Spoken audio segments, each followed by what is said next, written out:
Until fairly recently, it was thought that a baby's sex was determined by the mother's cells. Or at least, it was believed that the sex was determined by the male and female cells together. But we are given a different kind of information in the Quran, where it is stated that masculinity or femininity is created out of the sperm poured forth into the womb. That He created pairs, male and female, out of a drop of sperm, as it is poured forth. The improving disciplines of genetics and molecular biology have scientifically validated the accuracy of this information given by the Quran. And what we see. It is now understood that sex is determined by sperm cells coming from the male, and that the female has no role in this process. Chromosomes are the main elements in determining sex. 2 of the 46 chromosomes that determine the structure of a human being are identified as the sex chromosomes. These 2 chromosomes are called XY in males and XX in females because the shapes of the chromosomes resemble these letters. The Y chromosome carries the genes that code for masculinity, while the X chromosome carries the genes that code for femininity. Formation of a new human being begins with the cross combination of one of these chromosomes, which exist in males and females in pairs. In females, both components of the sex cell, which divides into 2 during ovulation, carry X chromosomes. The sex cell of a male, on the other hand, produces 2 different kinds of sperm, one that contains X chromosomes and the other Y chromosomes.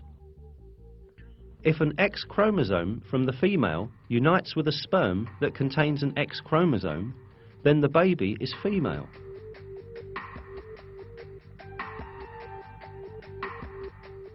If it unites with the sperm that contains a Y chromosome, the baby is male.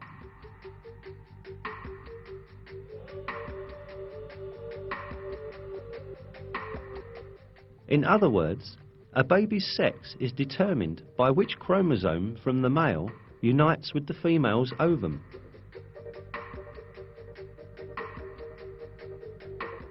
None of this was known until the discovery of genetics in the 20th century. Indeed, in many cultures, it was believed that a baby's sex was determined by the female's body. That was why women were blamed when they gave birth to girls.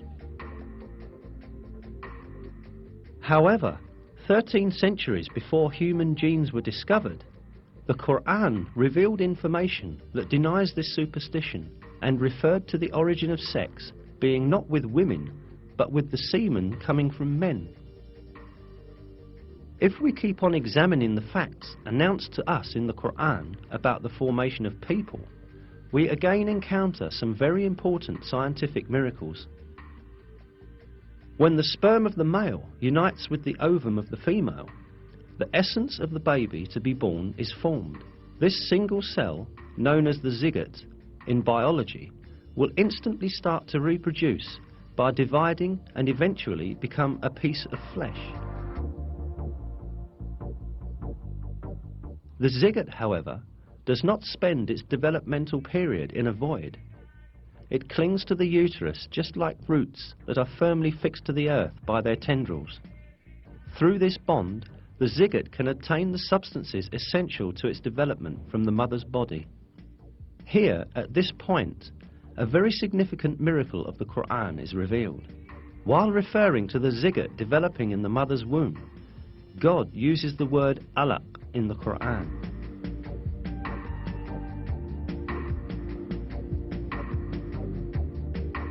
Recite, "In the name of your Lord, who created man from alaq." Recite, "And your Lord is the most generous."